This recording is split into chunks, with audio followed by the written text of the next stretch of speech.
Pirates of the Caribbean is a fantasy franchise that takes place in our world in the 18th century. Despite all of the fantastical and magical elements, there is a lot of historical inspiration and influence in the movies, not the least in the ships, most iconic of whom is the Black Pearl. That begs the question, just how historical is it? And could it have been a real pirate ship? Good question, thank you for asking, let's take a look.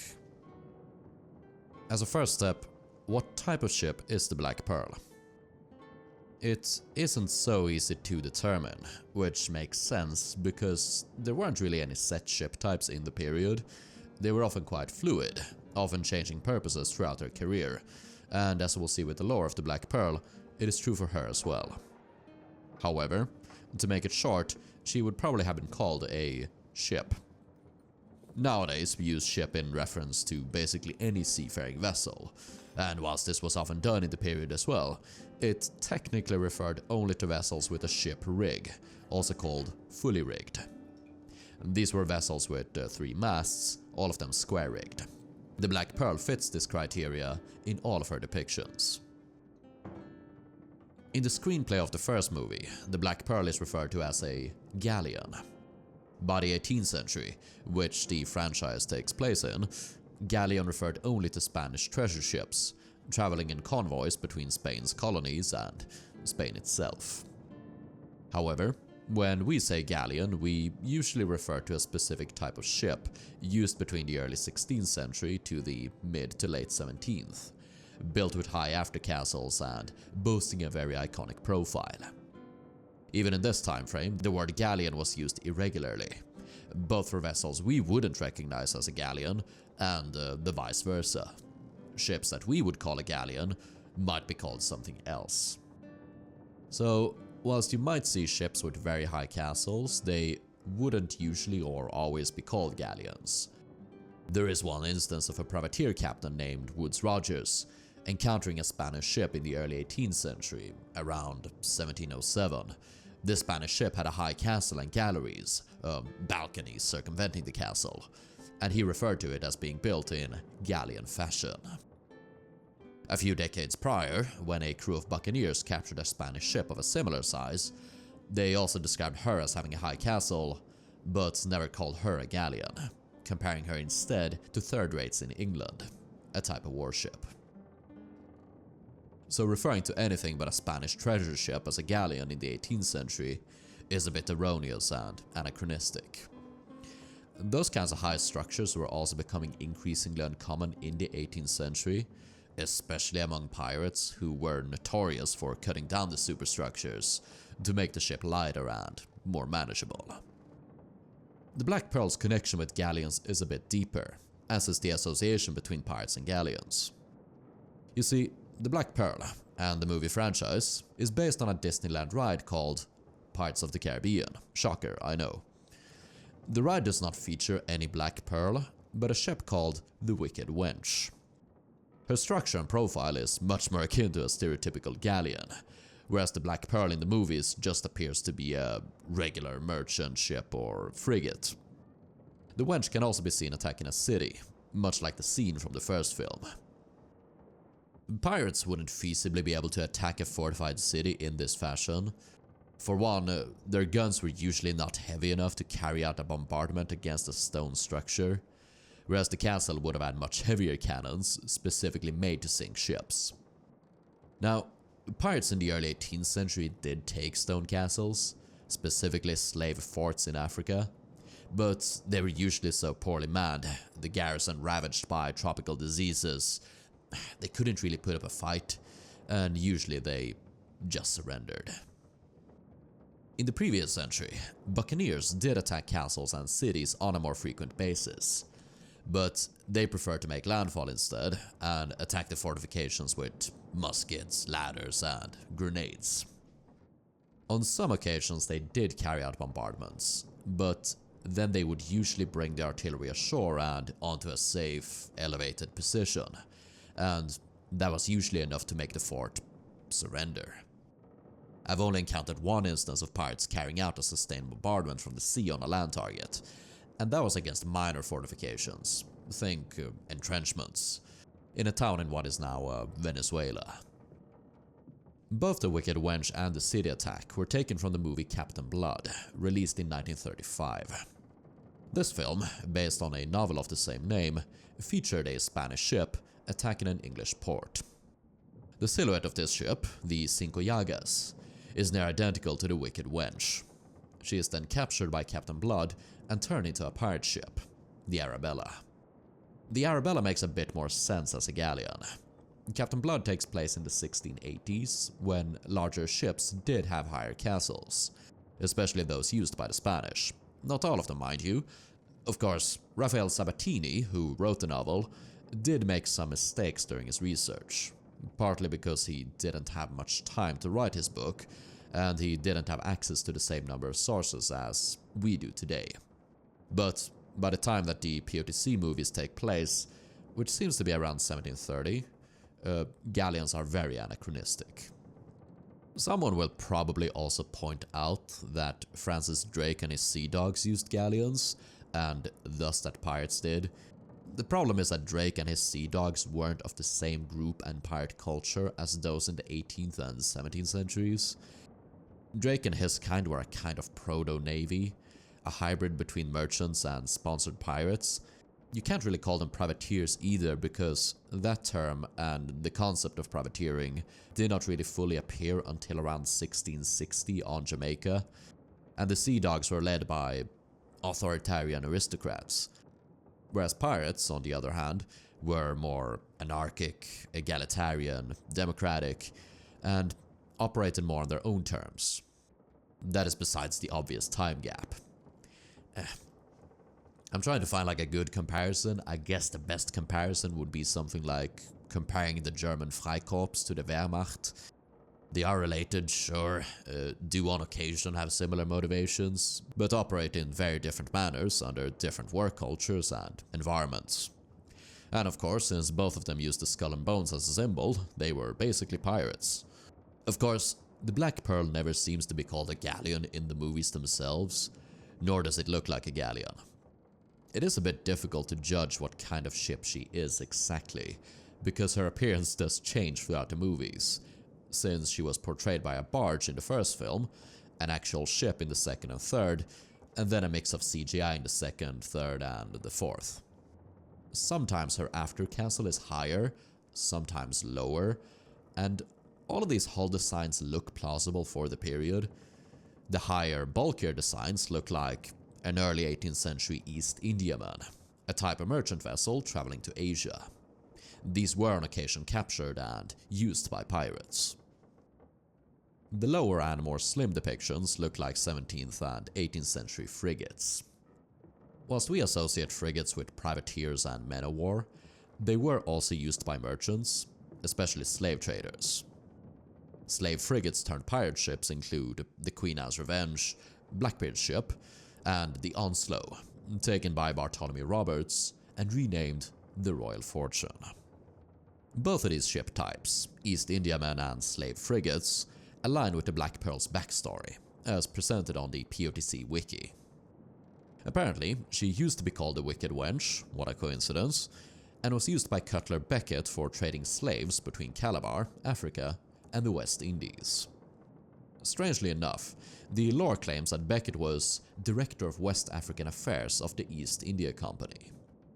Whilst the company is portrayed as globally powerful in the series, historically they were restricted to Asia and the Indian Ocean, hence the East India, and they never traded in slaves. Even though independent slave traders, often pirates, acquired slaves from territories under East India jurisdiction, India and Madagascar.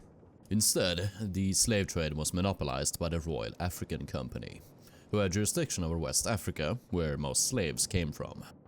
So historically speaking, the Black Pearl or Wicked Wench could have been a slave frigate owned by the Royal African Company, or an East Indiaman owned by the East India Company. Even though we associate pirates with these kinds of big ships, they weren't so common, partly because they're difficult to use, somewhat unwieldy in the Caribbean, and were expensive to produce in the colonies. Outside of the Caribbean, in Africa and the Indian Ocean, they were definitely more common with the pirates operating there. Which brings to mind a quote by Jack Sparrow, when he explains the meaning of the Black Pearl. It's not just a keel and a hole in the deck and sails, that's what a ship needs. But what a ship is, what the Black Pearl really is freedom. This quote could more or less apply to pirates. Most of the pirates operating in Africa and the Indian Ocean did so because they had fled the Caribbean, following crackdowns on piracy in the 1680s and 1720s respectively. In these regions, they had fewer islands and ports to rest and restock in. The distances were bigger. A small vessel, say a sloop or schooner, had to make frequent stops. It was restrictive. But with a large ship, like a frigate or Indiaman, you could carry more provisions and stay at sea for longer periods. Theoretically, you could acquire all of your necessities from robbing ships at sea. You only had to make landfall to maintain the ship, specifically clean the barnacle-infested undergrowth. And again, this can be done at sea as well, but it's not very safe. In short, a big ship allowed for more freedom, as Jack explains it. Pirates could become fully nomadic. Now, let's look at some of the deeper details of the Black Pearl, and see if there's anything that could have existed in the age of pirates. Starting out with the name. There were ships named Pearl. According to the P of the Sea Wiki, Jack named her after a biblical reference, which is definitely something pirates did. They were very religious. At the top of my mind, I can think of a pirate ship named Abraham's Sacrifice, a reference to the binding of Isaac in the book of Genesis. And another pirate ship was named the Olive Branch, a reference to Noah. As for the prefix black, I can't recall any pirate age ships with it. It might have been considered a bit too morbid. In the mid-18th century, there were a number of ships named Black Joke, which was a reference to a contemporary tavern song. Historian Benison Little believes that it could be a reference to another Sabatini novel, The Black Swan, and I basically parrot everything Benison says, so yeah. Befittingly for the name, the Black Pearl is black. In the lore, it seems that she attained this color after Cutler Beckett set fire to and sank her, after which she was recovered from the depths with the help of David Jenkins, the octopus-looking incel who used his heartbreak as fuel to learn the organ. Others go for a jog, I guess, so kudos to him. Pirates making deals with supernatural beings to attain something does sound like something they would do. A lot of them did have supernatural beliefs. I've talked about this in a long-form episode. They indulged in some shamanistic magic, a bit of voodoo, some took advice from witches, and astrology was seen as essential to period navigation.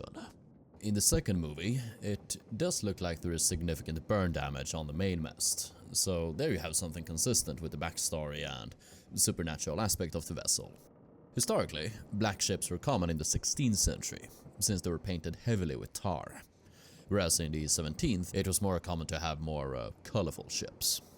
It isn't entirely certain if pirates painted their ships or left them bare. As for the sails, they are also black. I don't know if they've been dyed. That would be incredibly expensive. Black dye was one of the most expensive in the period. Pirates were actually involved in the production of it, since they often harvested the material used to make it, logwood. To hammer home the note on cost, there's some evidence pointing to a lot of black pirate flags not actually being black. Some were described as deep blue, another one as just being a dirty tarpaulin, a piece of cloth. So a lot of cheaper pirate flags might have been dark brown, grey or blue, just to appear like black on a distance. With that said, a period manual called the Seaman's Grammar mentions how some captains deploy a stealth tactic, in which they make their ship and sails black, presumably using tar. This would, however, make the sails heavier, so I'm not sure if it was a good idea to do it permanently. But there is actually a bit of precedent for a ship being painted all black, hull and sail. In the first movie, the sails of the Black Pearl have a lot of holes in them. This would realistically have hindered the speed of the vessel, since a lot of the wind will just fly straight through the holes instead of being caught by the canvas. Of course, the Black Pearl in the first movie is a supernatural ghost ship, whereas in the succeeding movies, when the curse has been lifted, the sails have been patched, although they are still black. Sails aside, in the first movie we can see the Pearl additionally propelled by long oars, known as sweeps. We never see how the men pulled them, but historically it was done by 3 men standing upright, as opposed to sitting down on a bench like on a galley. The sweeps were an incredibly important part of naval warfare in this era, so it's nice to see them get some recognition. In the movie, they're stuck out of the gun ports. Usually the sweeps had special ports cut for them, either between the gun ports or on their own separate deck. But I found a painting from the late 18th century where the sweeps are stuck out of the gun ports. The Black Pearl is steered with a ship's wheel. This mechanism was seemingly invented around the year 1700 and had become popular by the 20s, so it certainly fits with the time frame. However, the wheel appears to be too small for a ship of this size, and these larger wheels additionally required at least 2 men to effectively handle, especially in hard weather. Neither would a wheel have been exposed like this, but mounted in a shielded section below the quarterdeck, called the steerage. This made it less susceptible to foul weather, and also to enemy sharpshooters in times of engagement. Moving down below deck, starting out with the great cabin. It is certainly big. Most pirate ships, even the large ones, wouldn't have had anything so spacious. It is also poorly documented on how decorated these cabins were, but usually cabins were somewhat sparse. You'd have a desk, a bed, and chests for storage. Anything else was unstable and unsafe, especially in combat. Lit candles are also questionable, big fire hazard, safer to use a lantern. It is also funny to me how Jack keeps the liquor locked up below deck. I'm not sure if his crew would appreciate it. Most pirates had free access to alcohol and drank rampantly, some of them only forbidding it in combat, though that might not stop them. So it really isn't surprising that Barbossa was able to lead a mutiny against him. Pirates love their booze. Nor would you keep the bottles in these wine cellar-esque holders. It takes up too much crucial space. It was preferred to have your liquor in large barrels, extracted with the use of a pump. But if bottles were stolen by the pirates, they'd be kept in cases. There are also some animals aboard, mostly goats. The ships at the time were full of animals. They were either kept in pens below deck or allowed to roam freely. Goats were kept, as well as sheep, pigs, chicken, even cows in a few cases.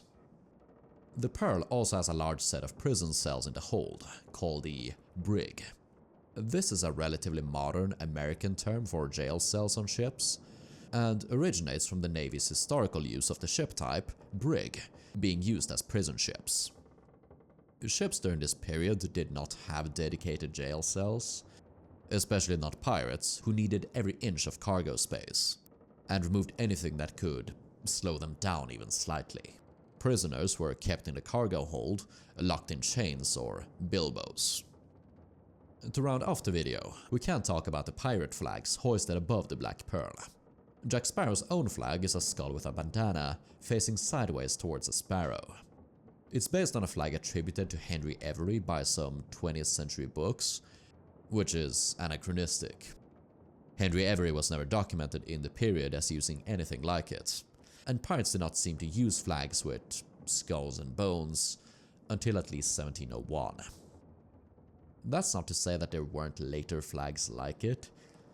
Pirates seem to have taken the skull motif from funeral cards, tombstones and such, which do sometimes feature skulls facing sideways. I've never seen any with a bandana, however, but there were some pirate flags which had men in them, with some depictions showing these men as wearing hats. As for the bird, I've never seen a pirate flag with a bird in it. The closest would be winged hourglasses, which represented time being fleeting. The Black Pearl most often flies this famous flag, with a skull above 2 crossed cutlasses. Since the early 20th century, it has been attributed to John Rackham. But this was never done in the period itself. There is no evidence pointing to Rackham using anything but a white pennant. This specific flag was never described at any point in the Age of Pirates. That's not to say that it isn't plausible. Bartholomew Roberts flew a flag with a skull above a single cutlass. One of the flags used by Olivier Levasseur had a skull and crossbones and a pair of crossed cutlasses. This one depicted by the artist Machéus. That's really all I've got to say on the Black Pearl. Overall, it does seem fairly authentic for an 18th century pirate ship, with some fantasy elements thrown in there, either for the perceived coolness factor, or to make the writing easier for the writers and audience. If you want to see more videos talking about Pirates of the Caribbean or some other pirate media, please tell me in the comments to let me know, and make sure to give this video a like so, well, I know that you liked it. And if you're hankering for some more P2C content, I recently enough published an episode on the triple guns aboard the Flying Dutchman. There is of course that Disney is going to summon the Kraken on me, demonetize or flag my content, so the best way to support me is by becoming a channel member or Patreon donor. This way, you can also watch the videos early and without ads. Enjoy!